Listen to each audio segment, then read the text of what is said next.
Greetings, citizen. Welcome to the show, and thank you for listening.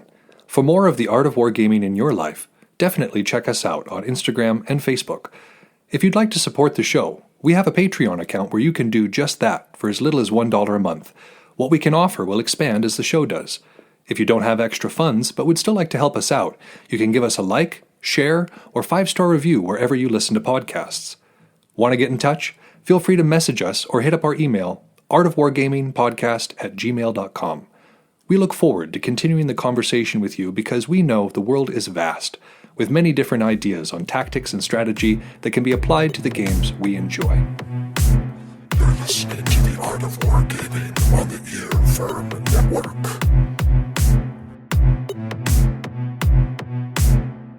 On War. On Theory, Sections 1 through 11. Welcome to the Art of Wargaming on the Earworm Network. I am Yaga Malark, and today we're going to be discussing Clausewitz's On War and on the theory of war. Just kind of beginning this idea of how we come about with theory and what theory is supposed to accomplish. But before we get into that, I want to talk a little bit about Belegarth. It's officially off-season for most of northern Belegarth, and for a lot of us who do any sort of foam fighting, absolutely. You might be thinking, well, why? It would be really cool to do battles in the snow and get really into that sort of thing, but the reality is our weapons turn to bricks under about 50 degrees, in which case they become very dangerous. So unless we have an indoor space, which Stygia does not this year, it just means that we don't fight. Normally we would be fighting in the university, but we failed to have any university students within our group, so we can't get any sort of university club status, which is how we normally get some sort of space, is by recruiting in the university. But it's been a weird year for such things. So I won't be talking about that as much in the upcoming bits, except for the fact that we're going to be going to Battle for the Ring. If this Omegon, the new Transformers villain sounding variant doesn't completely mess up our plans, we're going to be going to Battle for the Ring in Southern California, getting some great interview stuff to bring back to y'all. And this next episode, the one that's going to be with Thumbs, that's our last episode before we go to Battle for the Ring. So we're going to take a short break over the solstice time period just to kind of go on a few vacations, get down there to Battle for the Ring, get some good recording done, and then you'll hear from us again around the end of January, beginning of February timeframe. But just wanted to give you a heads up. Next episode is the last one before we take our break. This episode is good to go. Next episode, good to go. After that, yeah, we'll be back. Promises. Pinky swear. So, yeah, the last thing before we get into the meat and potatoes of this one is I want to talk about some of the Warhammer games that I've had recently. I have a great group of friends who indulge me in my need to constantly play. So I get a lot of games in, and that's outstanding. So this crusade that we're doing, like Kaji, myself, and Turkey Feathers, the crusade that we're doing, if any of you have ever done a narrative crusade within Warhammer 40k, you'll know that there's this leveling up that takes place as you go through. You got your requisition points that you can spend on better stuff, better gear. As things are leveling up, they get newer and shinier stuff. I know this is very specific, but so they've both been playing this. Kaji and Turkey Feathers have both been really playing to the rules, trying to get bonuses to weapons and skills that are really going to benefit the army on the whole. And I am falling massively behind because the last several times that I've been acquiring anything between games with requisition points is I've been trying to get a better disease, trying to get a better, for lack of a better term, just the disease that you would get on your personal characters. Those of you who don't necessarily know what I'm talking about, it's a crusade rule where you basically get to have your very own virus that kind of grows and that you can make do various things. But you roll for the vector, the infection, and like how it's cured. And so the last 2 rounds, I've been almost exclusively rolling for trying to get a good disease. While these guys have been over here getting better weapons, better gear, better skills. And so I find myself at a lot. I finally have something that's decent. It's okay. Not worth the the downside that I have right now. So it's not that the guys aren't playing well. They absolutely are. But I have hobbled myself in a huge way. And I'll tell you all about it. So the first one was a game against turkey feathers. He brought a very cool list. And it's very similar to the one he's been bringing, where he's got this Contemptor Dreadnought with the 2 Volkite blasters and a squad of Eradicators. I had brought a Plagueburst Crawler, my 2 Goo Boys, and then a bunch of Poxwalkers. He blew me off the table. I mean, he had a great strategy. He put some amazing things in his army. He had some fantastic synergy going on between his units and throughout the entire force. He played them very well, and the dice loved him. They just loved him to death. We were doing supply drop, and so he tabled me decently quickly. I was down to a force that wasn't even manageable pretty quick, and then because my warlord, for instance, was in Cataphracti plate, he managed to stick around for a while. And so the way this one is played, you got the 3 objective markers, and then after turn 3, you start to take some away. So every single turn you roll for it, and then one of the objective markers goes bye-bye. So if that's the one that you've been guarding, you're kind of, a fish out of water. You're kind of out of luck at that point. And so that's exactly what happened. I grabbed an objective. My Cataphracti dude was there. I was like, all right, this is the hill I'm going to die on. You got to pry me out for my cold, dead, death card gooiness. And then the first objective that was taken away was that one. And so he quickly tabled me, went to play out the rest of the game, and came to realize that he had been so focused on destroying my army, which he did very well, that he hadn't played the mission. And I was the only one who got any sort of points throughout the course of it there. And that was surprising.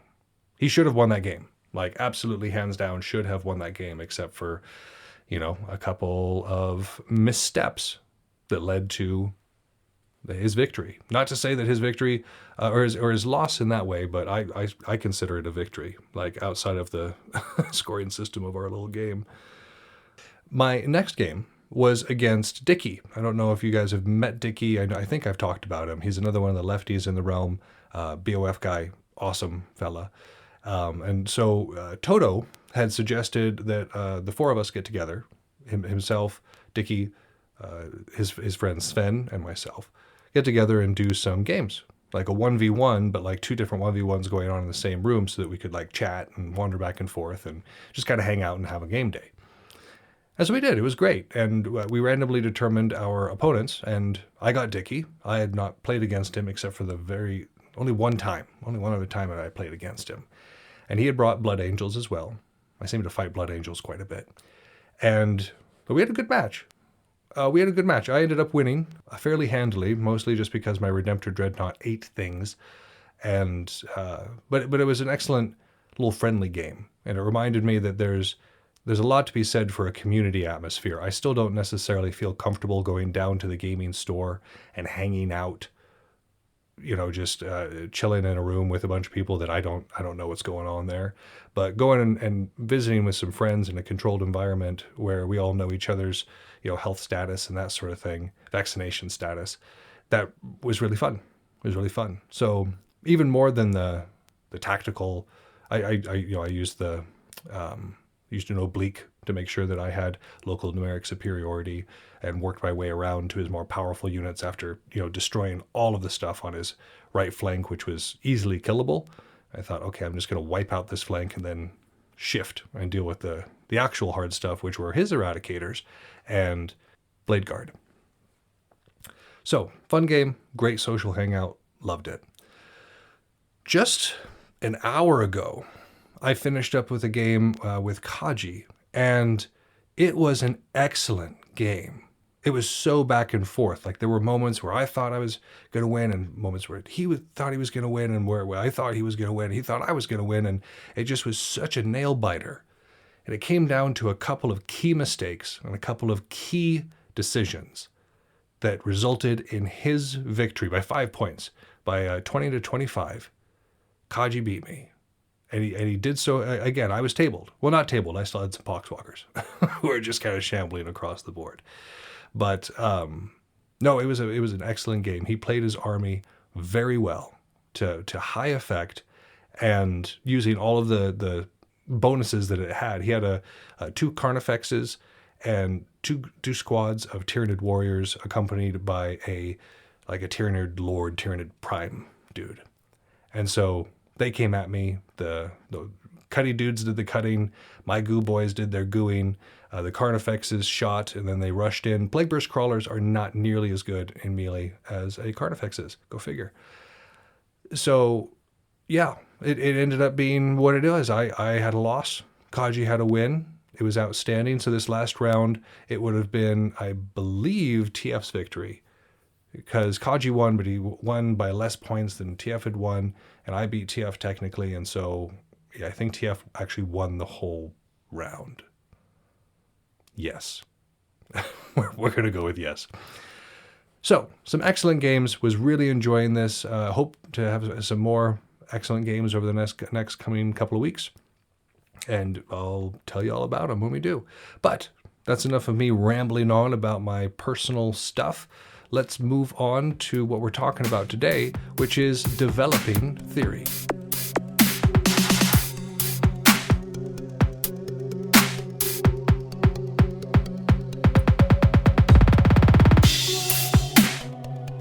Today's episode concerns the development of theory, in particular a theory toward some sort of positive aim, some sort of objective in which everything within a particular apparatus is moving towards the same idea. Now, of course, Clausewitz does this in the most roundabout sort of way. His logic is all over the place. You can tell that this was a work that was kind of spread out throughout his life. But in this particular case, each of the maxims, the sections here, is numbered. So where I would normally go and kind of mix things in the section around to kind of fit a certain narrative, to fit to a certain idea, in this particular case, I really can't, because he already has listed everything out in a very numeric order, and it establishes a logical progression. So this time around, we're just dealing with the bare text and analyzing it within the idea as it is, as written, basically.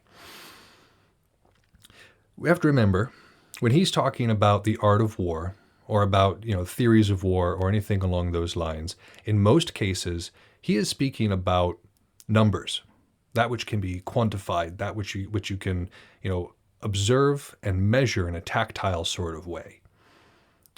When we're dealing with these concrete theories, he talks about the coup d'etat, the ability to just kind of see and understand the battlefield, but those sorts of things, that comes with natural talent.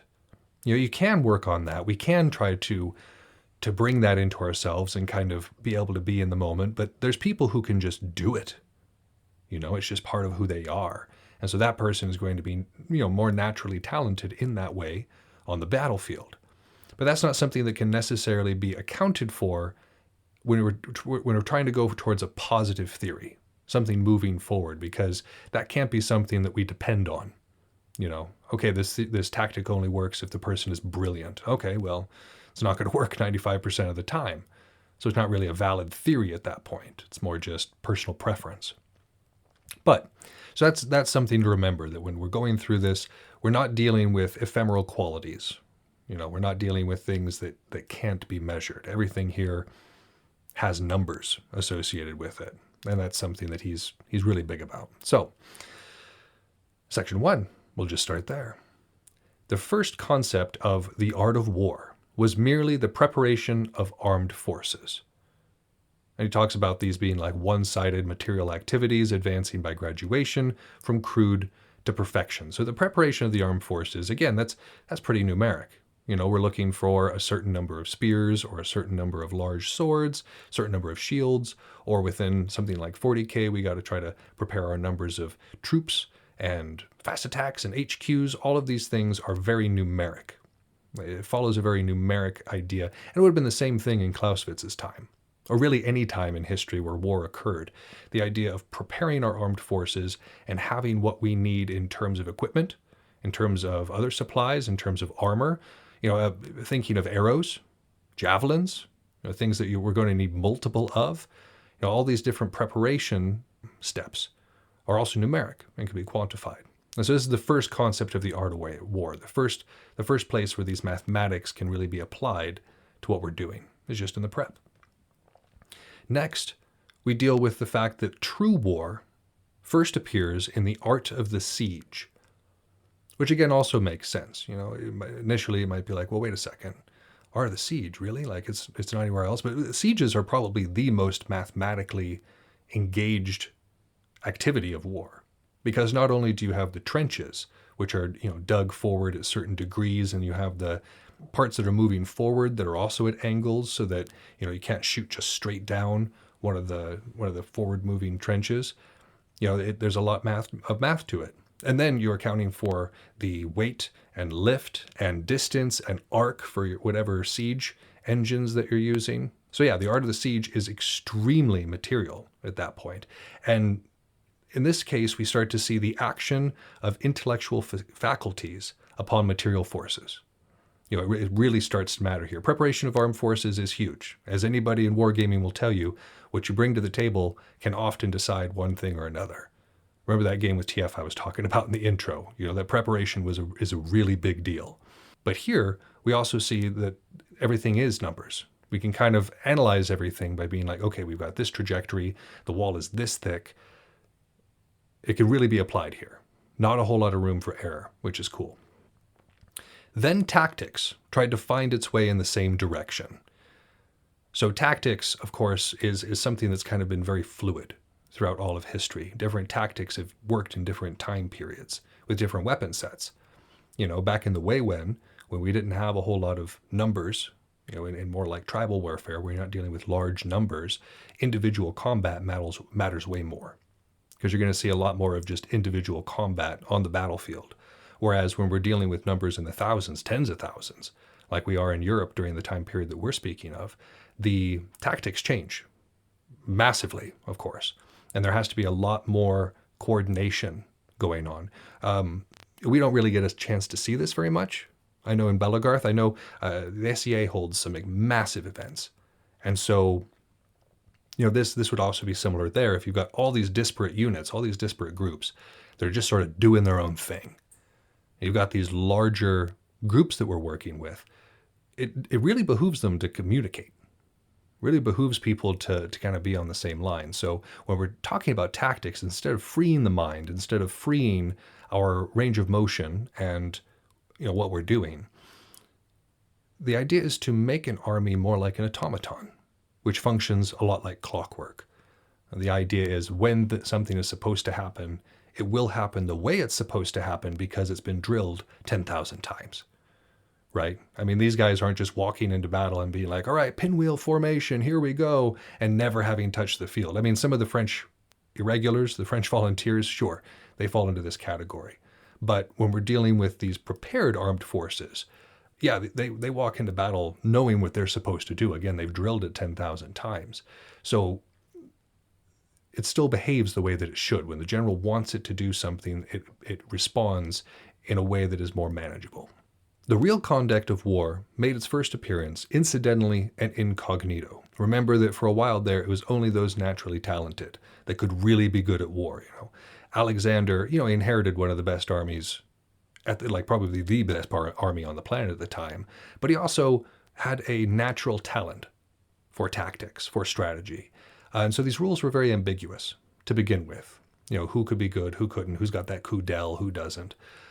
So as we're moving forward, reflections on military events brought about a want of theory. We're looking back and we say, okay, here we lost, here we won. How do we make more wins? How do we tip these odds in our favor? And so when we're looking back at these past events, when we're looking for theory, what we're really looking for are rules and maxims that are consistent. It's not incidental. We're not talking about mere opinion or what worked one time for one person. The last series of games that I've had, I would not repeat some of those tactics, because even though they were successful, I don't want to hinge on them being that question mark. Remember I said successful, there's a question mark at the end of that. And when we're dealing with tactics, we don't want that sort of ambiguity. So having rules, having maxims that can bring about what we desire, that is separate from just opinion or personal experience. At first, this would have been a distasteful pursuit, as you can imagine. Mostly it was the warriors were kind of different than scholars.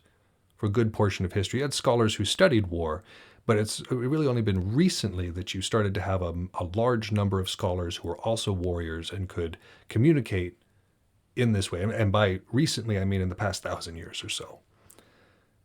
Before that, there were patricians or whatever, people who were ranked much higher who were able to participate. But again, in these situations, war has not been a positive thing. Being in an army has not been a positive thing for the majority of human history. Remember we're talking about these armies are mostly convicts, mostly mercenaries, mostly the dregs of society who really can't be employed anywhere else. So when you're talking about making theories concerning activities that deal with those people, well, it's distasteful. The people who can make the theory aren't necessarily participating at first, and the people who can make the theory aren't necessarily, or the people who are close and are participating aren't necessarily in a place to form a coherent theory that can then be communicated, right?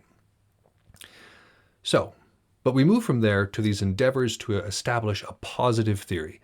And when he's talking about a positive theory, he's not talking about working towards puppies and rainbows. We're not talking about moving and setting these maxims to try to accomplish something quote unquote positive in the way we would define it. Positive in this case means working towards our goal. A positive theory is something that takes us closer on that from point A to point B margin.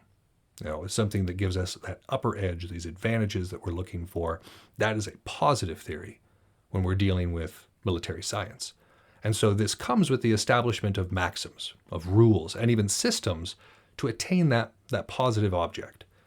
Now, maxims can be very broad in a lot of ways. Let's back up and kind of talk about some of these terms that we're using when we're dealing with the establishment of theory.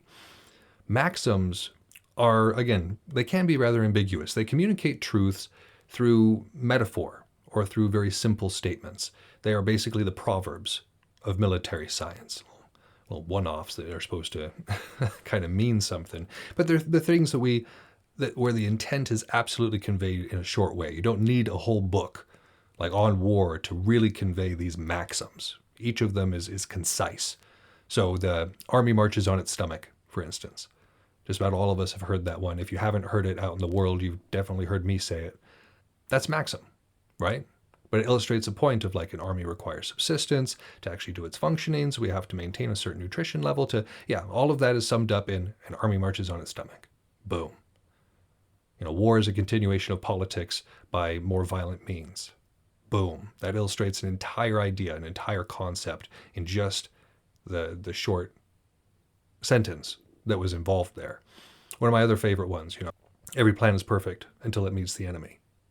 And it's a little maxim, a little thing that, again, it helps you remember it. It's far more, I think, easy for me at least. It's far more easy for me to remember something that's like a little quip, a little clever thing that can lodge in the brain rather than a long essay, tirade from whoever's going on. So maxims, good.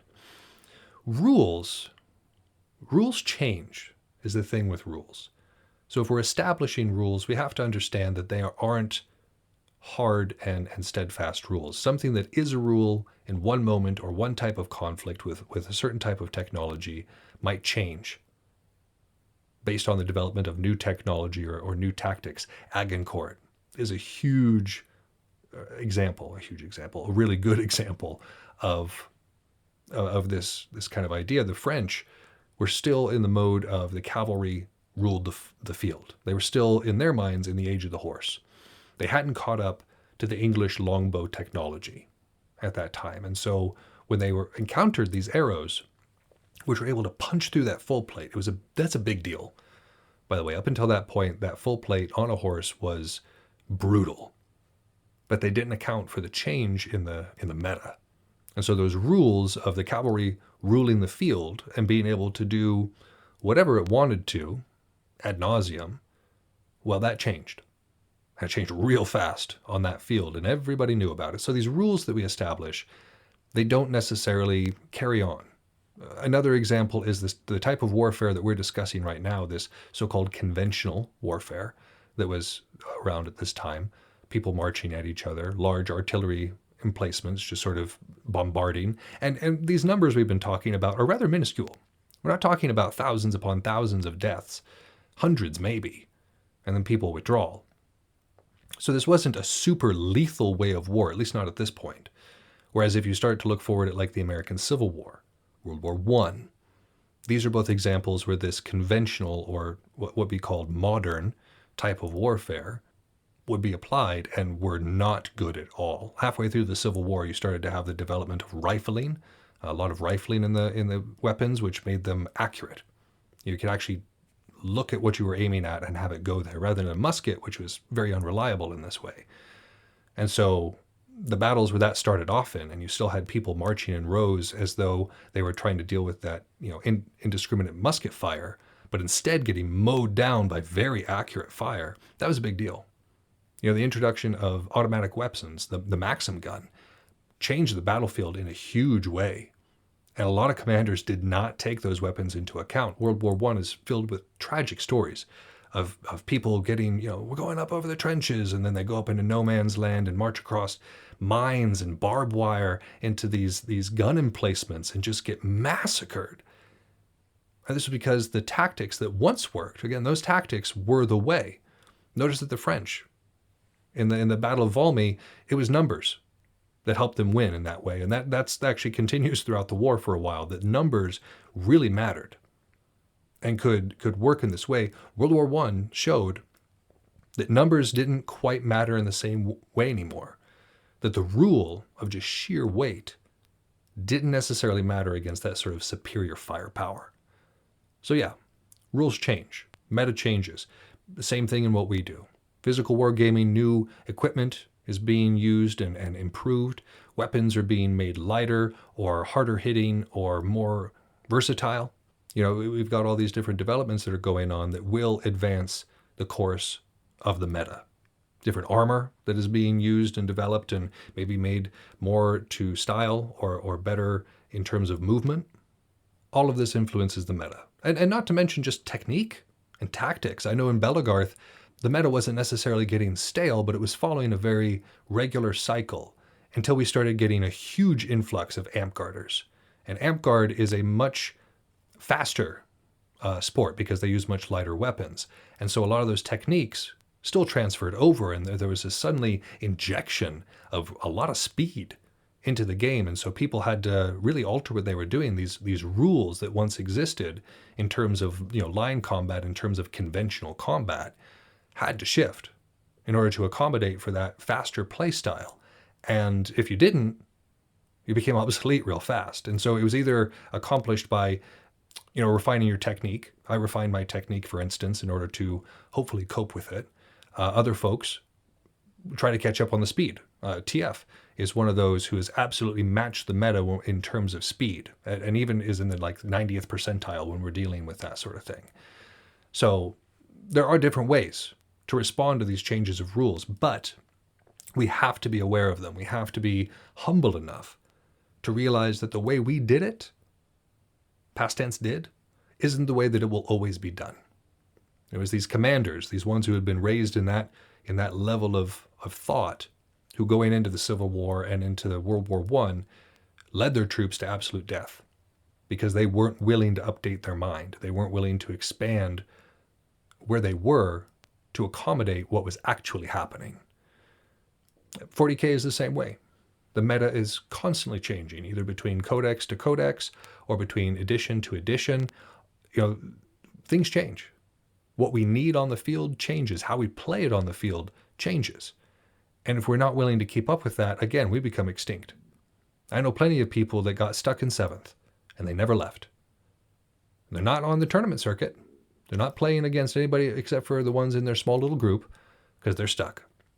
There's people who are stuck in 8th, and they haven't made the switch. They haven't wanted to come and play with the rest of us, and they're going to be stuck there for a while. And I'm sorry if somebody's feeling called out at the moment, but this is one of the things we're talking about. The rules changed, and we have to update what we're doing. Unfortunately, that means buying new models in a lot of cases, unless we really have a good older build. But in a lot of cases, it means new blood, new additions, new inventions, new technology to our army. And if we wish to remain on the forefront, if we wish to remain competitive, we have to keep up with this. Not necessarily match it. I'm not necessarily a meta player. I don't go looking at tournament boards and say, okay, this is what's winning, this is what's winning. I'm going to play my army this way. I look more at what does the field look like? What sort of armies are performing well? And are we talking like more melee heavy? Are we talking more ranged heavy? In which cases are these better? And taking those ideas and making my own idea. Not copying what Nick Nanavati does. Not to say that Nick Nanavati doesn't have amazing lists. They can't be played well by other people. He's an amazing list builder. But I like to build my own. Not to say that I build any as good as Nick Nanavati, though I haven't had a chance to test that. I'm probably going to get rolled at my first event, let's be honest, or my first tournament. But anyways, so these rules, these maxims, help us move forward, and if we're addressing them and if we're matching them to what reality is, they can help us put into place systems. Systems of doing things. Last edition, in 8th, I had a really good system for winning with my ad mech. I could reliably win a lot of games just using this very same system. And that worked. It doesn't work anymore because the rules have changed. And now the ad mech can be used in different ways that are just as good, if not better. And so in this way, the system changed. The way that Blood Angels are played has changed. The way the Necrons are played has changed. So all of these different systems can also change. And if we're working towards this positive theory and actively working, again, this is a process we need to be actively engaged with. I'm playing 2-3 Warhammer games a week again. I know during the height of the pandemic when I wasn't as well vaccinated, I didn't have a whole lot to talk about in that. But I'm back, baby. And yeah, so I'm playing 2 or 3 games, and I'm refining my technique every single time. Whether I win or whether I lose, I try to look at the things that helped me or hindered me and alter them in such a way that I can improve my system. And I'm sure you do the same thing. I'm sure you've got your favorite stratagems or your favorite units to play in certain ways. It's just a matter of doing that stuff on purpose, doing it in conjunction with other units to attain our positive theory. And that's when we come around to it. When we're dealing with this positive theory, again, it's important to know that we limit it to material objects. We're not trying to take into account things like luck. We're not trying to take into account a lot of other ephemeral qualities that cannot be measured. We're looking at material objects because these maxims and systems can only really be upon the material things. They're the only things that can really be consistent. And these material things are, by nature, one-sided activity. We can do all the calculations we want. We can look at a situation and say, okay, if I roll these dice in this way, I should get this outcome, right? One of the games I talked about in the intro, the one against TF, obviously, that one-sided, that can't be accounted for. Calculation isn't perfect. So we're dealing with one-sided activity. It's what can we do? What can we do in order to help ourselves win? In whatever way we're going for, whether that's a particular skill or a particular weapon set or whatever the case may be, in what way can we make our one-sided activity more positive moving forward? Because again, we can't account for what the opponent does. We can try to learn the meta, we can try to study our opponent, we can try to learn how various people fight, but those calculations only go so far. And so real victory lies in our preparation. How much time did we spend, on the bag, or doing forms, or doing cardio, or sparring against other people? All these sorts of things, this one-sided activity increases our ability to fight. And something like 40K, again, it's getting those matches in. Are we getting those matches in? Are we looking at our activity simply by itself, not taking into account the luck of our opponent, but simply taking into account what worked for us and what didn't? These are the material objects we're looking for. Now, obviously, we also kind of want to look at how it relates to other things in the world. Okay, how did my Death Guard match up against this Blood Angel list? How did my sword and board match up against that person's two-stick? Trying to figure out ways within those parameters. We're not just talking, okay, ignore the rest of the world entirely, and we're just focusing in on exactly what we're doing. That's not what I'm saying. I'm just saying that we need to understand that that's all we can control. I can't control how the dice are going to go. I can't control how TF's going to roll. I can't control if I'm going to re-roll ones. I can't control if the noob that I'm fighting on the field decides to pull some noob foo and hits me in a way that I was not anticipating because nobody's hit me that way before ever. And they only did it on accident. These things we cannot account for. That's luck. Weather, we can't account for weather. We can't account for necessarily fatigue. We can't always put together a plan on being like, okay, I am dependent on my opponent coming to the field tired. Terrible theory. Terrible parameter. That's not something that's realistic. So yeah, what are we looking at? What are how can we quantify it? And how can we repeat it in such a way that can be measured? One of these positive theories that is almost always useful is superiority in numbers. This is a mathematically sound factor for victory. And as I said, it's not all that matters. When we're looking at World War I, even World War II, places where those numbers, the Battle of Thermopylae, we have the very small amount of Greeks and auxiliaries against the might of the Persian army. And they brought that down to, again, local numeric superiority. And that superiority in numbers, even in that small area, it really does matter. And when we're dealing with a large field where you can get an envelopment in, yeah, larger numbers are great. But it's important to remember that they're not everything. Just because we have more doesn't mean that that's going to account for as much on the field.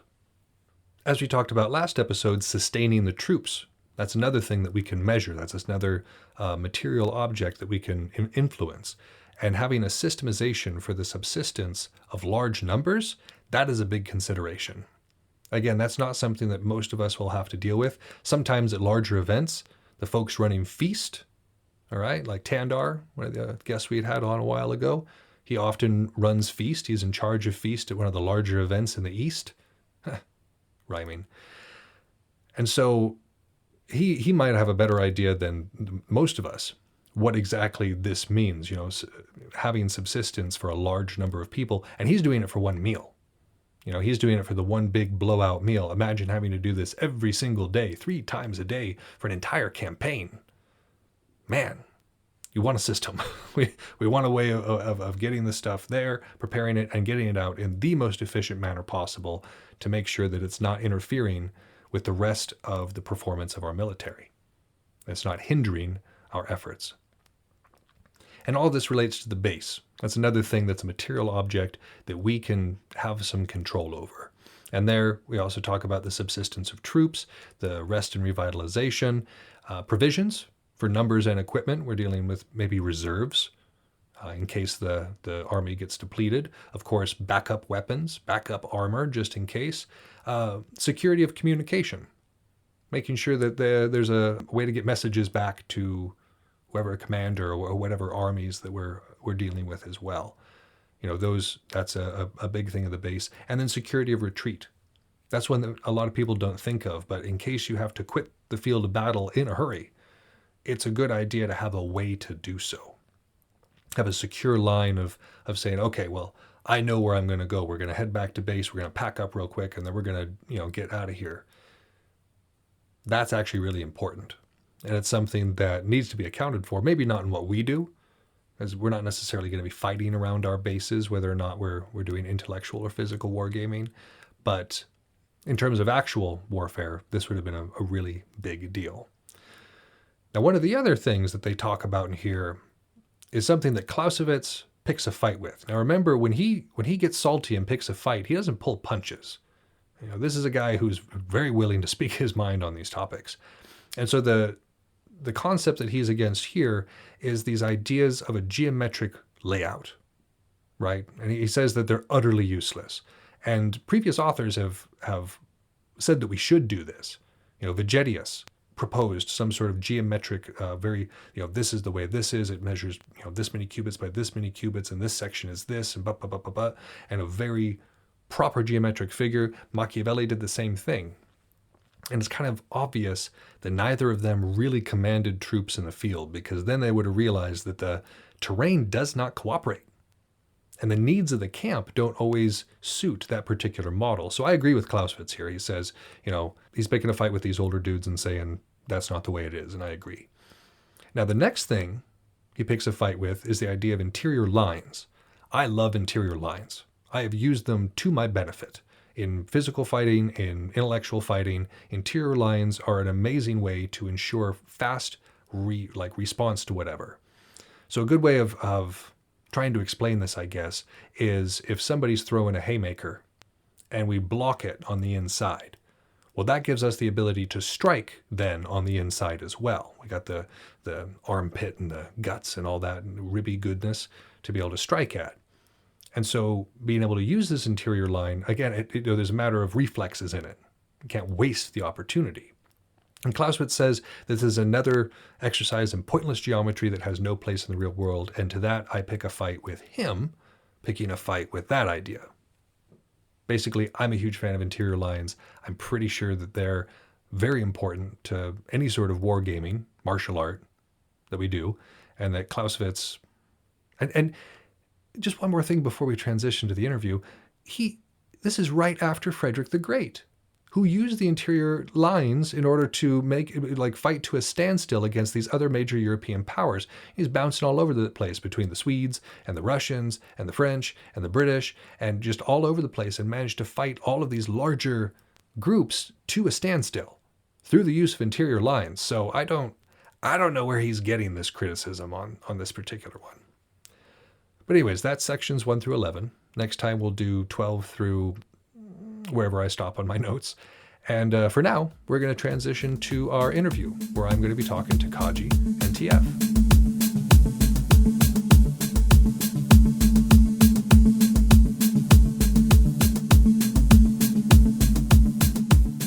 Here with me to discuss these ideas of developing a theory and applying it to practical situations are my two apprentices, Kaji and TF. Guys, thank you so much for coming on the show. Thanks for having us. It's always fun. Well, like I said, it's good to have you guys here.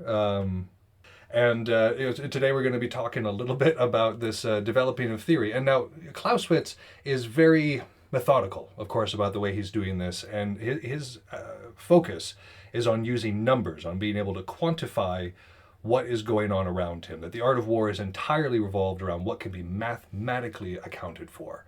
Obviously, in what we do, in terms of like Belagarth, this is a little bit more fluid, even though it does exist. 40K, let's just pass right over that because Math Hammer exists for a reason, The numbers directly apply there. But in terms of like Bell, how do you guys quantify what is going on the field or going on in a one-on-one fight?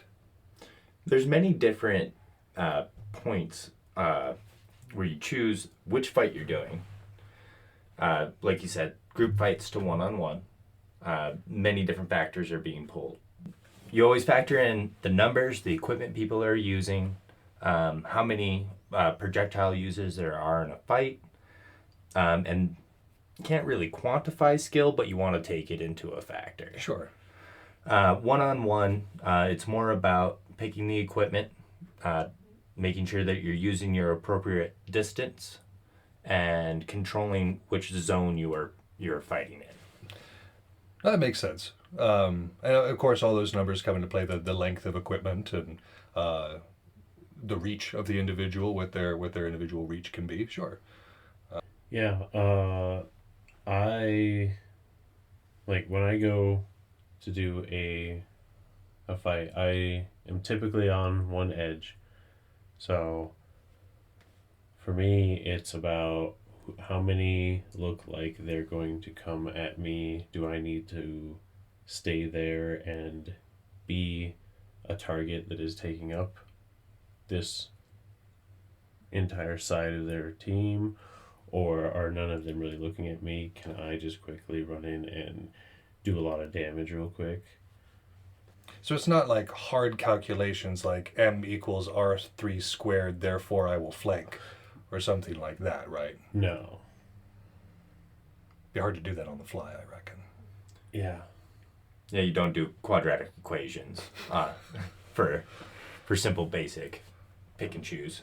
At least I don't. And I assume you guys don't either. But no, that's a solid point. Again, this one is particularly, I think, more applicable to 40K in terms of like the quantifying, because again, we can look at a unit and say, this unit has a strength of 4, toughness of 4, this is how it shoots, this is how it operates, and we can get a very good idea about how that's going to interact on the field with other things in terms of those numeric comparisons.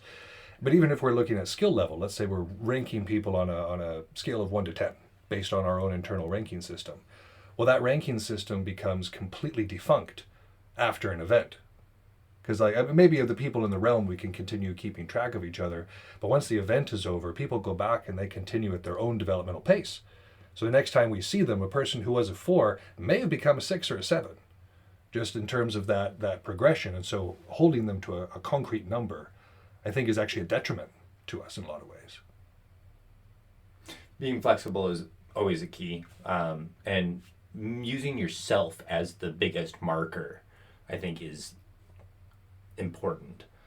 If you know how fast you are, you know how strong you are, you know how long your arms are, how big your stride is. Mm-hmm. Watching how far you traverse and then being able to look at somebody and literally pick them up from their walk and using your information transposed. You might not get the most accurate reading, sure, but you'll have a pretty good starting point. No, and that makes a lot of sense. And so, yeah, the quantification, and we're also not dealing with massive armies. You know, if we were dealing with armies the size of what Clausewitz would have been observing during his military career, there'd be a lot more of this numeric value that came into play. But because of the smaller numbers that we have, it does seem to be a bit more ephemeral in a lot of ways. But not being able to actually see the odds or be able to read precise numbers, we're still able to shift those odds, to make it a little bit more likely that we ourselves are going to find victory. How do you guys play the odds to your favor? When I can, try to not do a whole lot more than 2 or 3 on one. There are times where, especially if I know the skill level of the particular fighters I'm taking on is particularly low, sometimes you can push it up to 4 or 5 and still just like draw their attention and keep them very distracted. Sure.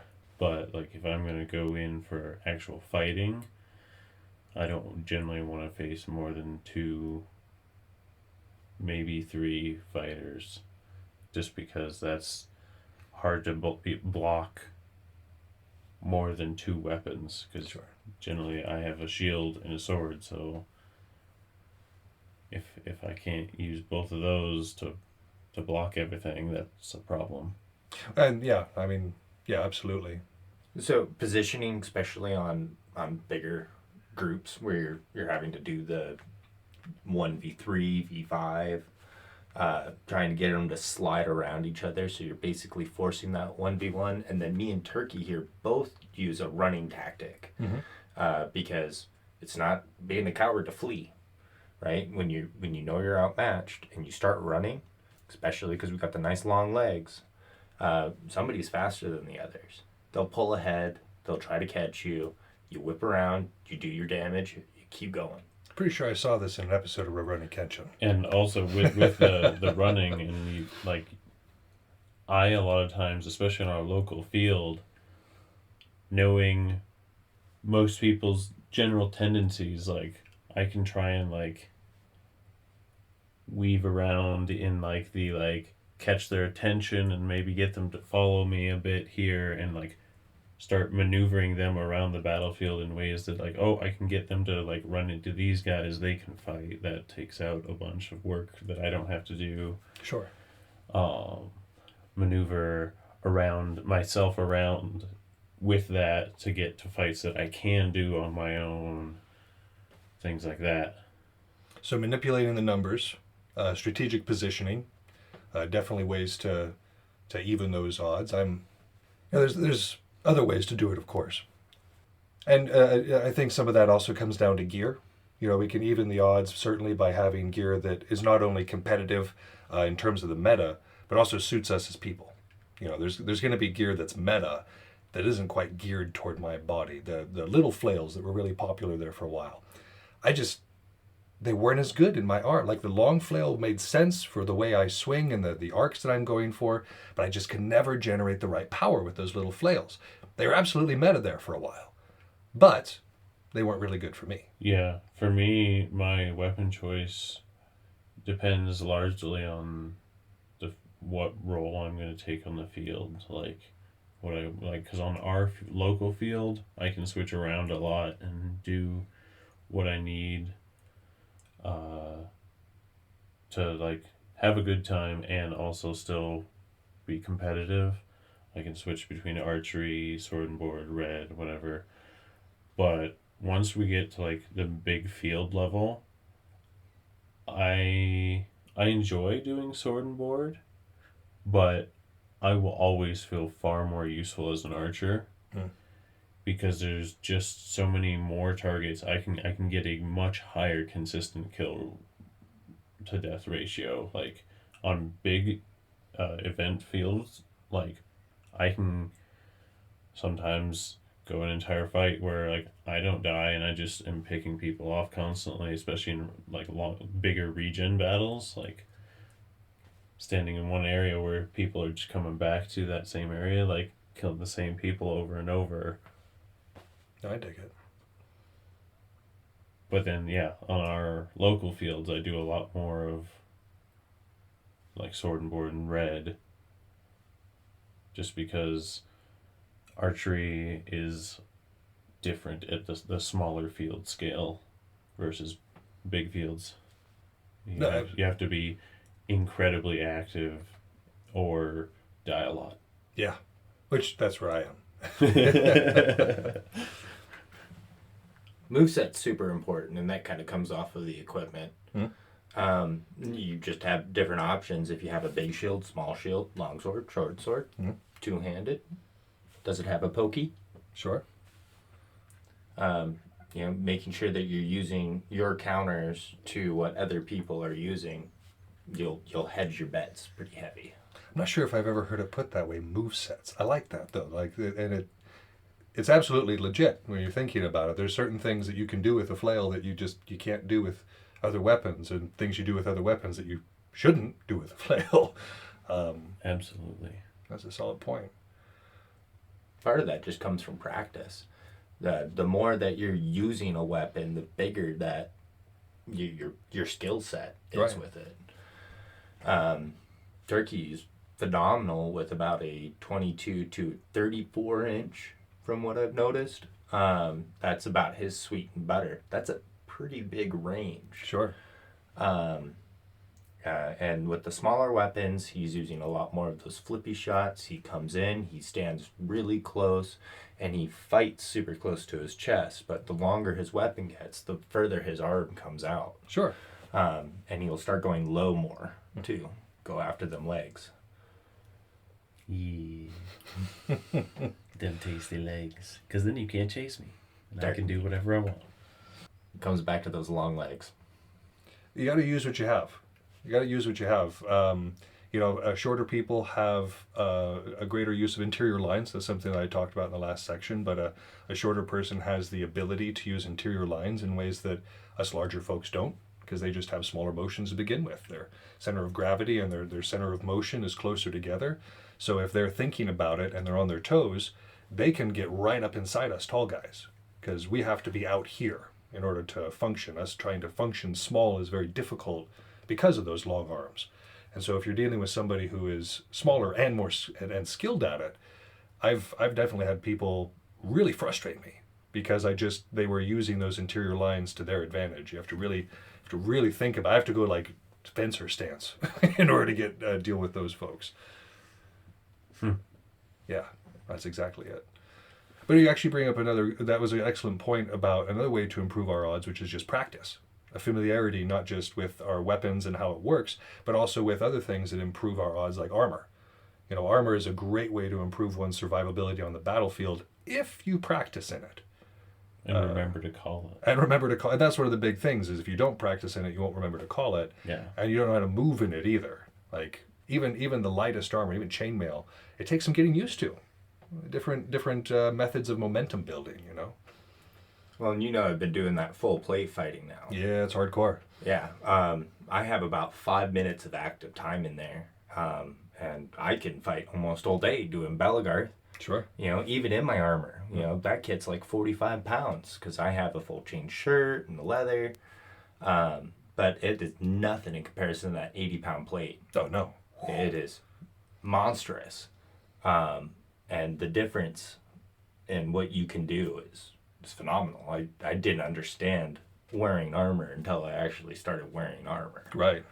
Well, there's some serious limitations that come with it. Serious protection and serious limitations. It's a gamble. It's not something you can just be big and tough and get through. No. The limitation of motion on the shoulders, on the knees, even. The knees was the biggest one that I've found so far because they bend a lot. We're used to being very free with our motions in something like Belagarth. And even in the way we make our armor. Right. It doesn't work a lot of the times the way you have to build it differently for the maneuverability we expect to maintain. No, that makes an excellent point. Whereas, again, the protection that's required, that metal armor requires a totally different build. Yeah. That makes a lot of sense too. I like our war skirts. They would not fly in a metal thing. Well, I guess if you made it like with proper like a laminar technique, it might not be terrible. But especially if you had thigh pads on there. Yeah. And actually, I think because I wear my Belagarth war skirt. Yeah. Yeah. Because there's a gap right around my hip area that it's not overly large, but something can definitely sneak right through there. And I've had a couple of gnarly hits, but putting that hardened leather war skirt on, not only did it give the armor cute little flair, but it had more protection, and the flaps were definitely distracting. Sure. That's been the big thing. We like to hide our legs in those big baggy pants, all three of us. Sure. I mean, I know part of that on my part is because I'm self-conscious of my chicken legs, and so the baggy pants make it look like I've actually got some meat. Mine is a combination of comfy and looks cool and is really useful for misleading where my leg actually is. I just like the misleading. I like it all, and I'm also self-conscious of my chicken legs. But we're not here to discuss my chicken legs. You're the one who keeps bringing it up. Why do you keep talking about my chicken legs, TF? Dark meat. We talked about how he likes that dark meat. Oh, Lord. So, of course, these are the ways we can do it on a physical fighting field, but there are obvious, very sound numeric ways that Clausewitz would be a huge fan of when we're dealing with something like 40K, and when we're talking about improving our odds on the table there. What are some techniques that you guys have noticed that really work for the improving of odds on the table? I attack numbers. I underestimated the power of the Luminarus with the Punisher cannon. Yeah. The heavy 20, being able to fire that twice, 40 shots, that is far more than I was giving it credit for. There's some serious ouchie coming at you there. Mm-hmm. I would agree with that. Like the new Volkite Contemptor that I got, the 8 shots in each arm, like that's a lot of shots. Volume of fire then? Volume of fire is huge. Yep.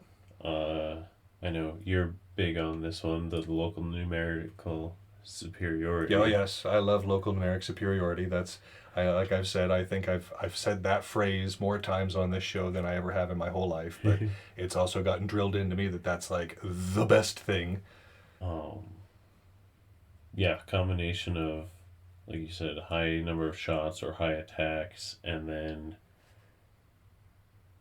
trying to find a good balance of shots or hits that can deal with all the different threats that you can come up like across, like having stuff that's good against infantry, having stuff that's good against like characters, good against vehicles, Having all your bases covered. having a solution for each level and each type of thing is very useful.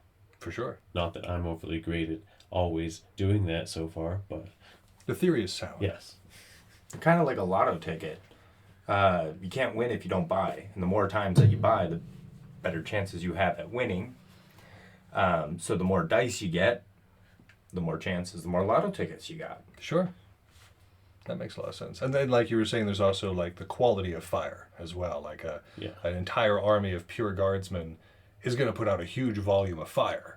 But how much of that fire is actually going to mean anything against something like a Imperial Knight or something along those lines? Whereas if you have too few shots, if you just have a few dudes who have like some super powerful weaponry, but there's not much of it, and they're not able to target multiple different units, then that starts to become an issue too. So that balance. That's part of the reason I've switched away from using las cannons as much, because they each only get one shot, and it's a D6, so even if it does hit, it might only do 1 damage. That's true. Now they have blast now, don't they? So they can. I'm not sure. I haven't used them much this edition, but Pretty sure that's they why I have blast. had switched away. Word. Well, then there's the obvious getting rerolls. Making sure that you've got rerolls built into your list is a huge way of improving the odds. That's one of my big things, if I can. Like the Gene Stealer cults don't give me a whole lot of options for rerolls. But in something like an Imperium list, particularly a Space Marine list, if we can place our captains and our lieutenants in strategic positions and get those choice rerolls, that can turn the tide of a battle. Yeah, especially like, I know I already brought it up, but that new Volkite Contemptor, like, he does pretty good work all on his own, but you add like a captain in there to give him the rerolls of ones, and suddenly like that adds like a third of the shots that will probably actually hit. Sure. Which means you have that many more chances to wound, and on the wounds it gets those extra mortal wounds when you roll 6s. So it's the captain is definitely worth taking. I dig that. Having those, like you say, those rerolls, they're huge. Mm-hmm. Yeah, those rerolls are kind of a supplement. If you don't have enough shots, getting those rerolls to guarantee or to hedge your bets a little bit more, it's basically like just adding the number of shots to them. Sure. And if you've got the volume of shots, it just makes that even more potent. Which is something I like to use them for, in particular with my AdMech. Just a sheer gross amount of power going down the field, and that's the whole point of AdMech, in my opinion.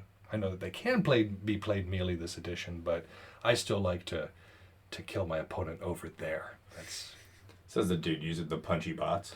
you have to shake it up sometimes. You have to shake it up, and those punchy bots do work. They were good last edition. They're good this edition.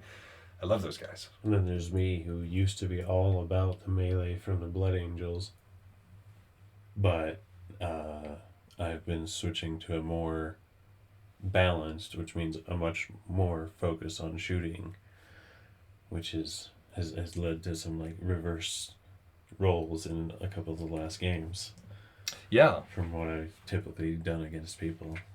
Yeah, our game actually would have been a huge reversal because I was the one who wanted to come into the clutch and you were trying to kind of kill me over there. That's a good solid point. Yeah, Now, my Death Guard do play much different than AdMech. that's true. Like, my AdMech are to shoot you over there. My Death Guard want to come in and give you a big ol' hug. Yeah, they want to give you the gift of the grandfather and make sure you feel included. It's all about inclusion here. We don't exclude anybody in the Garden of Nurgle. That's how it is. But yeah, so obviously there's some very numeric ways to adjust that. Cover, I think, is another huge way of increasing the odds. Even just that +1 save to a ranged attack with the light cover, that can be huge. Absolutely. Especially against the lighter fire, like things that have the AP 0 or the AP -1. Cover is going to make a huge difference in those cases. Yeah.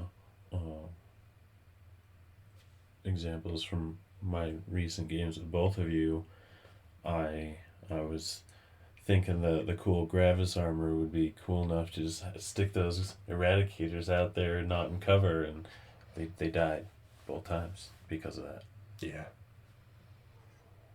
So even if you got like some badass armored guys, like you should still stick them in as much cover as you can put them in. Oh, sure. And I mean, that just, we have to try to use what's at our disposal. Absolutely. If we have cover, we use cover. I need to use my aggressors. They're kind of the same idea. There's also those new terrain rules, that defensible position, and just making sure you're using your abilities to the maximum on those. Not forgetting to take double shots. Yes. And adding on to that, like knowing your stratagems and when they're supposed to be used and when they're useful can also be a bit of a game changer. Oh yeah, I mean a reroll is great. Like getting an extra reroll in there can be amazing. But also, these armies are designed to be able to execute well on these stratagems, to use them to bring out the best portions of that army. So using them can only improve our odds too, I think. Yeah. Well, before we're finishing up, we're getting toward the tail end of this, and I am always surprised at how fast the time flies. But I just wanted to check in, like one of the things he really stresses in the last section is about developing a solid set of rules and maxims and systems for dealing with what we see on the battlefield, because the battlefield's pure chaos. Even in something in what we do in terms of wargaming, the best plans always fail when they meet the enemy. That's one of my favorite maxims to start us off. But these little rules, these ideas that you hold true from experience or from observation. You guys got any little pearls of wisdom for us? An ounce of prevention's worth a pound of cure. That one sits true no matter how you're trying to apply it. If you are stopping something from being able to happen, the enemy can't do that anymore. You're cutting that route off. You're controlling the battlefield. If you prevent what you don't want, you have a higher chance of getting what you do want. Sure. Yeah, no, that kind of covered the idea that I had in way fewer words. Word. Well, I knew you talked about earlier about like making sure that you were manipulating the battlefield to your advantage. Oh yeah, that's situational. Like sometimes it just doesn't. You can't do that because of what other people are doing. But Sure. I mean, when possible, yeah, I definitely enjoy being able to, and find it very useful to be able to manipulate the field to my advantage. Sure. I dig that. This is kind of fitting in theme of the last couple episodes with the idea that an army marches on its stomach.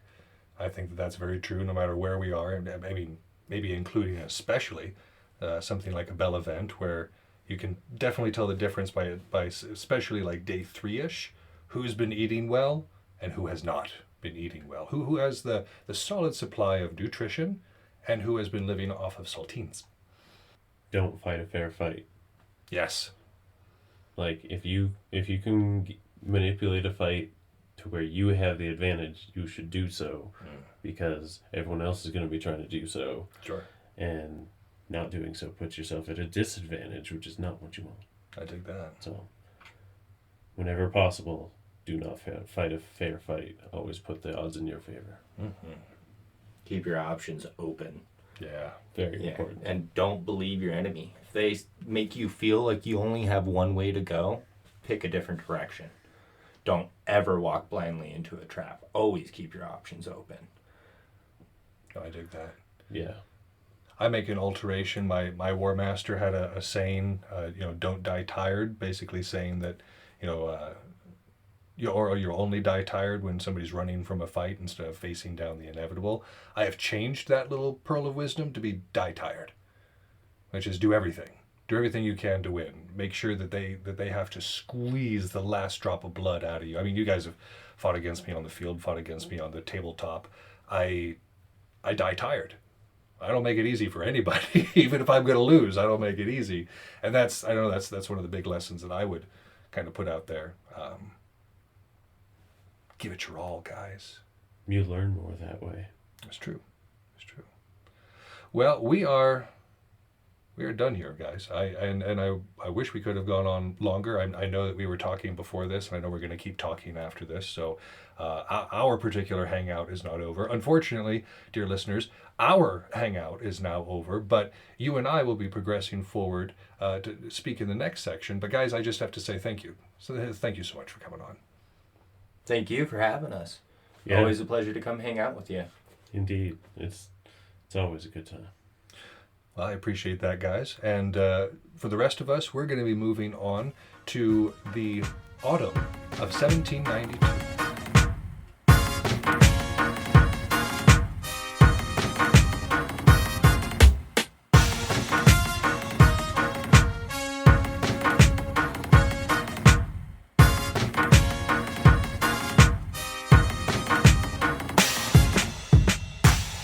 We rejoin our study of the War of the First Coalition and the French Revolutionary Wars in the fall of 1792. Now, this is directly preceding the events at Valmy. Remember, where the French volunteers stood up to the Holy Roman Empire and repulsed them from their country. A huge upset, a huge deal. But after this invasion fails, after Brunswick needs to retreat with his depleted army back to the Rhine, he leaves the field wide open. Now, this wouldn't be the first time that the lack of coordination on the strategic level kind of shot the French in the foot. But at this point, if they would have moved quickly and sought to disrupt this retreat, they could have easily turned it into a rout. Upset that base of operations where you would normally, run from, that secure line of retreat, and could have broken up the army entirely. But they made a rookie mistake and didn't, but that's because, again, the various armies were not coordinating with one another. However, those armies were now unleashed because they no longer needed to provide a cordon, the defensive perimeter, in order to control armies coming in or out. The main threat was gone, and they could go on the offensive. And they were very much looking forward to this. Again, this was the big huzzah, the hurrah that the National Assembly had been pushing in terms of the warlike spirit. So the first movement that we're going to talk about is the invasion of Savoy, which was the 21st of September, 1792. So that's the day after Valmy.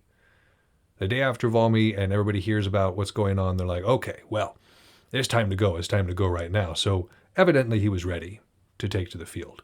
But this area, the Savoy, had long been tempting retribution because they had been in really vocal support of the émigrés, the expats, the aristocrats that had left and were trying to raise troops. They had been shameless in their support of this and had been warned a couple of times by the National Assembly, and now the chickens had come home to roost. So here they are, getting invaded by a very eager army, and their particular group was commanded by an 80-year-old general. 80. That's old for any time. Really old for this time. So, especially in a commanding position, I don't know. I don't know where y'all stand on that, but this guy was not up to the task. Wasn't up to the task, and so the army flees to the Alps, the protection of the Alps, and the country just sort of follows in suit. By the 24th of September, Chambéry had been taken, and the whole campaign had been done without firing a single shot. So for all the hubbub, for all of the saber rattling that these émigrés had done, they still didn't hold up. I mean, maybe, of course, it was premature. They hadn't necessarily been able to get a whole lot of support at this point. But yeah, it folded, and it folded fast. Now, part of what they used to legitimize this invasion, because they had to, you can't just go around invading people for no reason. That's bad. It's bad form. People look poorly upon that. You start to get groups arrayed against you if that be the case. And so one of the reasons that they used for this invasion was that there were expats who had come over from this area. When we're talking about any of these invasions, there had been people who came over and they had been given funds to raise their own liberation armies, right, for going and continuing the revolution in their countries or in their kingdoms or whatever. Because part of the main motive of the French Revolution was to spread its ideals to all of its neighbors. And so in this particular case, they were like, oh yeah, sure, come on over. We'll basically teach you how to fight the revolution in your territory. And these liberation armies were not very big. You can imagine there wasn't a whole lot of these folks wandering around, and so they were kind of pitiful. But even having them within the ranks gave the justification to be able to go over and attempt to do these liberation actions, right? And so that was the pretense in which a lot of these invasions took place under. The next one that we're going to talk about happened on the 30th of September, 1792. And this was an invasion into Germany that was also not opposed. This area had been broken wide open by the retreating forces. And so it was a very quick motion from Speyer to Worms to Mainz and then to Frankfurt on Main. Just boom, boom, boom, boom, boom, knocked right down. Now, this may seem like a very rapid explosion into there. This is just a matter of days, really, that these various areas were conquered. But they could have gone further. There could have been more ground gained, but they stopped, and they did entirely too much in terms of like requisitions and conscription. They really slowed their momentum to do what seemed like rather frivolous things. Once again, there wasn't a whole lot of coordination with the other army groups. And once again, the lack of oversight, like direct oversight in this particular case, experienced oversight, led to some fairly wasteful action. Now, when we're dealing with, again, with all of these, there's a mainly political objective to it. It's not just about conquering ground. The French army and the ideals of the revolution really wanted to seem as liberators as opposed to conquerors. They weren't there to subjugate another people. They weren't there in order to bend them to their will. They were there to spread freedom, to spread democracy at the point of a sword. So that's kind of what was happening here. They were hoping that as they moved into an area, they would be inspiring the residents of where they were moving through, occupying, to see them again as liberators and to embrace these ideals that they saw as paramount to all other ideals. One of the big areas that again had been long desired was Belgium, which is there in the Austrian Netherlands. Now, we had talked about how important the Austrian Netherlands were forever ago in I think one of the introductory episodes to this particular conflict. But suffice to say that this had long been on the docket for places to be conquered.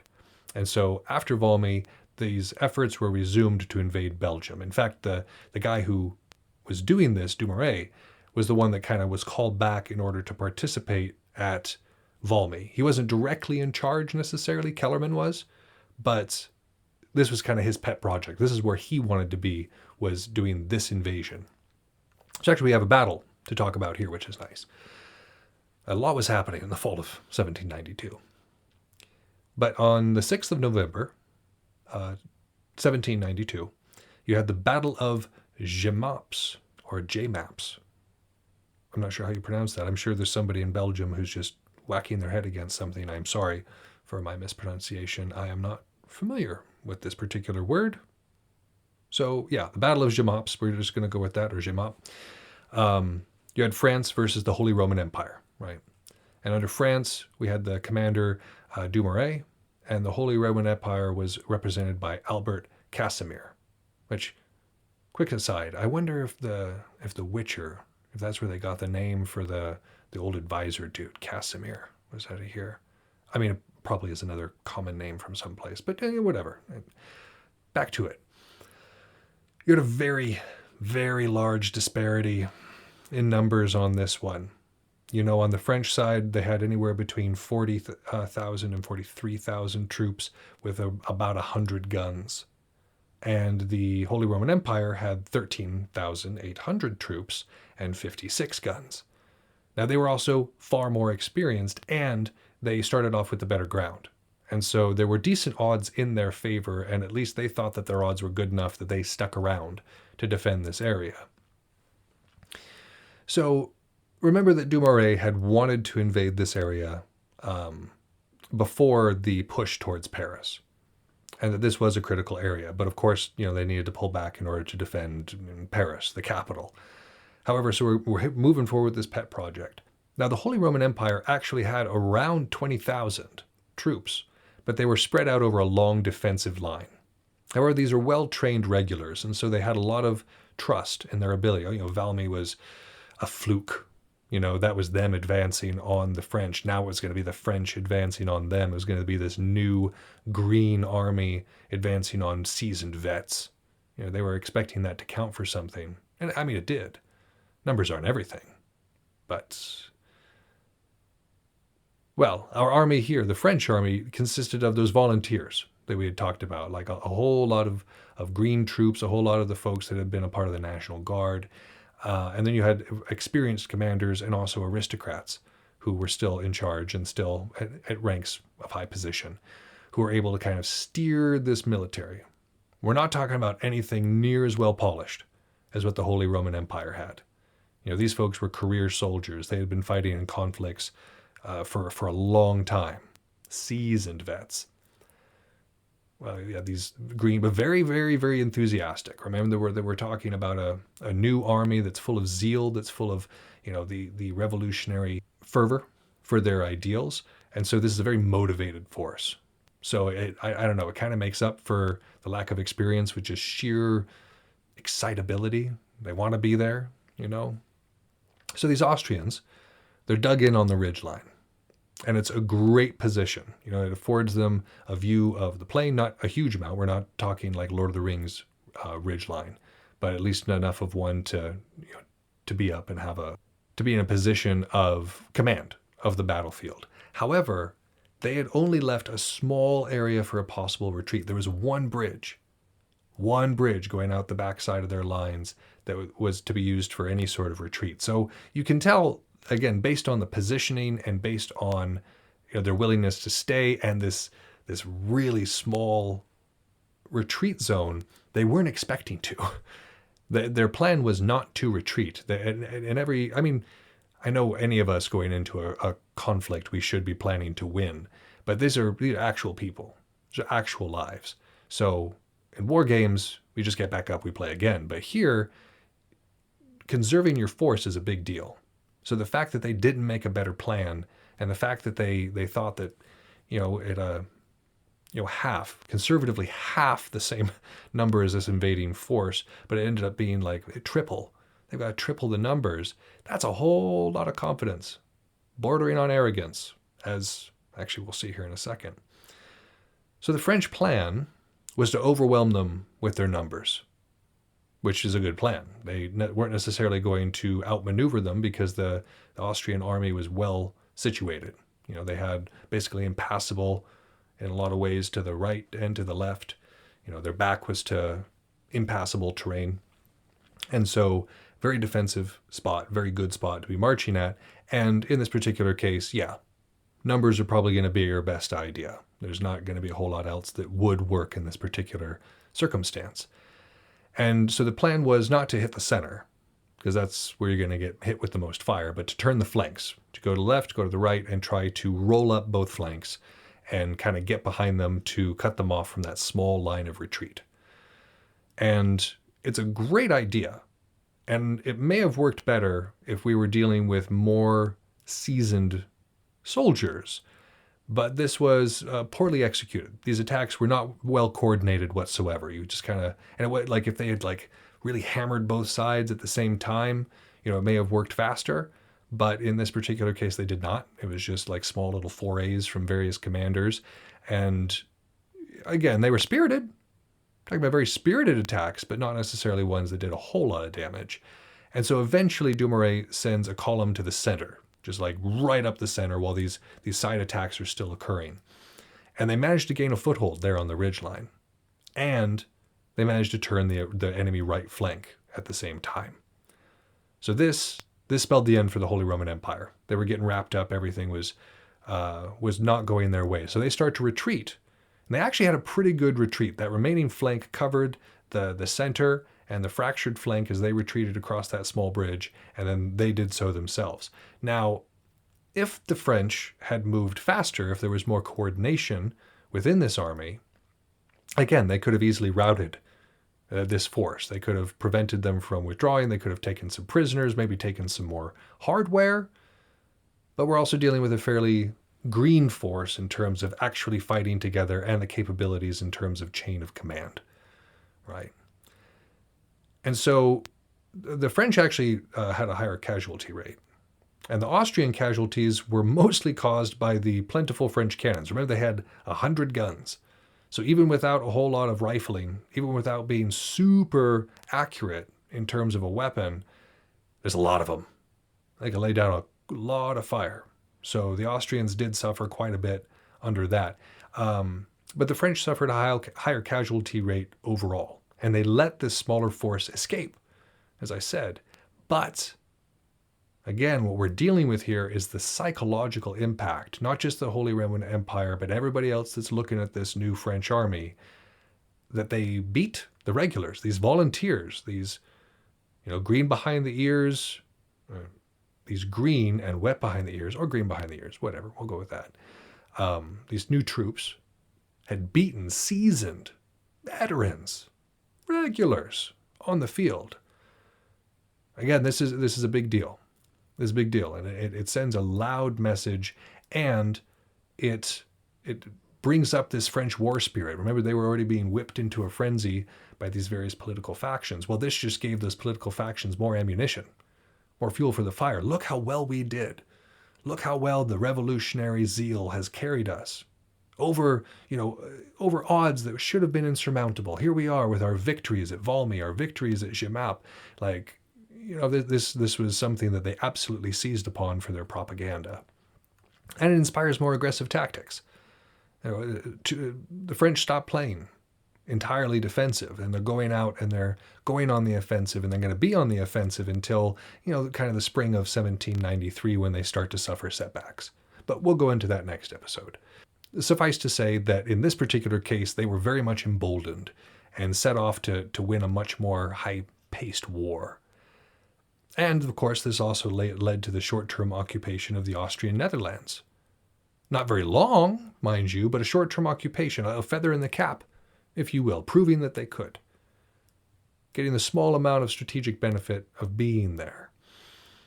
Now, one might say that they were unsuccessful in this occupation because recall that these invasions, this military activity, was justified under the pretext of the French spreading their ideals, of bringing the revolution to other people and helping them achieve this sort of liberation in of themselves. But some people didn't want to be liberated. Some folks just, they were happy the way things were. And in this particular area, you had a large conservative population that wasn't necessarily ready to cast off the monarchy. They were doing just fine. So the ideals didn't so much take here. The effectiveness of what the French were trying to accomplish wasn't necessarily done as much here just because they were dealing with folks that weren't open to it. You can't really spread ideals to people who are massively resistant. Look at the Soviets in Afghanistan. They tried to impose their ideals, support these various communist parties against a country that was very conservative and was very, very not on board with the reforms that were being pushed.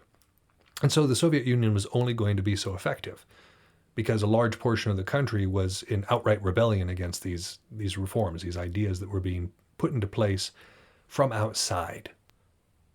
They didn't occur from within. We didn't have movements that were occurring within nations that were changing the mind. What we had here was somebody forcing their ideals. And even though those ideals may seem altruistic, especially to those of us who live in democratic countries, we might sit here and look at it like, well, of course, if you're dealing with going into a monarchy, of course they're going to want to be democratic, or a republic, or whatever the case may be. Of course, if they're dealing with a dictatorship or a fascist society, of course they're going to want, democracy, freedom, liberation. But it's not always the case. Especially here in America, we look at Soviet Russia and we're like, man, that was such a terrible time and a terrible place. And there were a lot of Soviets that were super into it.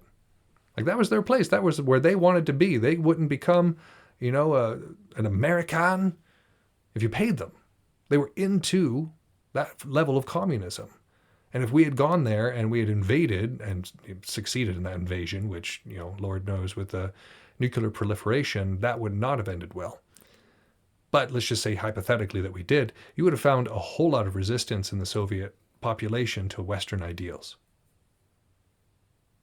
And so as much was the same here. You had people who had their own ideas, their own ways, where they had been governed, the way they wanted to be governed, and another army was coming in and saying, nope, you're going to do what we want. We're going to put these systems in place so that you behave like us. And it did not go over well. Or rather, it was just unsuccessful. After this particular period of occupation was over, they just went straight back to the way they had been. But probably the most successful thing that these actions, the movement into Savoy, the movement into Germany, this movement into the Austrian Netherlands, what it really accomplished was that the fighting of 1793 would mostly occur outside of French borders. So instead of being on the back foot within their borders, basically trying to play protect the Paris, now they're going to be fighting in Germany, in the Austrian Netherlands, in other places. So this gives actual France time to prepare in other ways and develop in a fashion that isn't just entirely defensive. Remember that we've been dealing with a France recently that is deeply paranoid, but also deeply patriotic. And so they've been galvanized by this war effort, by this motion. When Brunswick is moving towards Paris, that galvanizes all of Paris. These petty differences are largely set aside. And after that initial panic that we were talking about, where there were a bunch of people that were slaughtered, in a large way, the efforts of the city came together. The National Assembly was pointed in one direction, and that was the defense of Paris, the defense of this new baby republic, this baby democracy that they were forming. With that threat outside of the borders, other developments could now come to the forefront. Without that threat being the most important thing on everybody's mind, other politics, other dramas could then develop. So yeah, this was the fall of 1792. We had dealt with Valmy, which is where the French had first stood up with this new army, this revolutionary army, against far more experienced, with not just commanders, but also troops, and had managed to push them back. It hit a stalemate by most accounts. And then here they managed to not only prove themselves, but also straight up beat, actually make them retire from the field while they took their positions, victory against forces that conceivably they shouldn't have been. Now, they had the numbers, they had the zeal, but in terms of training, they weren't there. But it was enough. It was enough. And so in these various situations, the French have been proving themselves. And this is making them even more of a threat. Recall when this revolution was just beginning, Europe was not paying attention at all. It was like, okay, there's some rumblings over there. Okay, they're going for like a constitutional monarchy. As long as Louis is left alone and his household is safe, we really don't care. Okay, they're starting to get dangerous. All right, they're killing people. Oh, Lord, their army is actually pretty good. This steady escalation of force and of notoriety. And what people are seeing when they're actually observing France, this is drawing a lot of attention. It's not just the Holy Roman Empire and parts of Prussia that are starting to really feel this and really want to participate. Of course, you have Britain across the way that has been looking at them the whole time. You have Spain, you have Italy, you have Russia. You have a bunch of different folks who are now getting a little uncomfortable at this new, shiny, powerful, aggressive France. And that's where we're going to leave off. And next time around, we're going to talk about the spring of 1793. That's our show. Thank you so much for listening.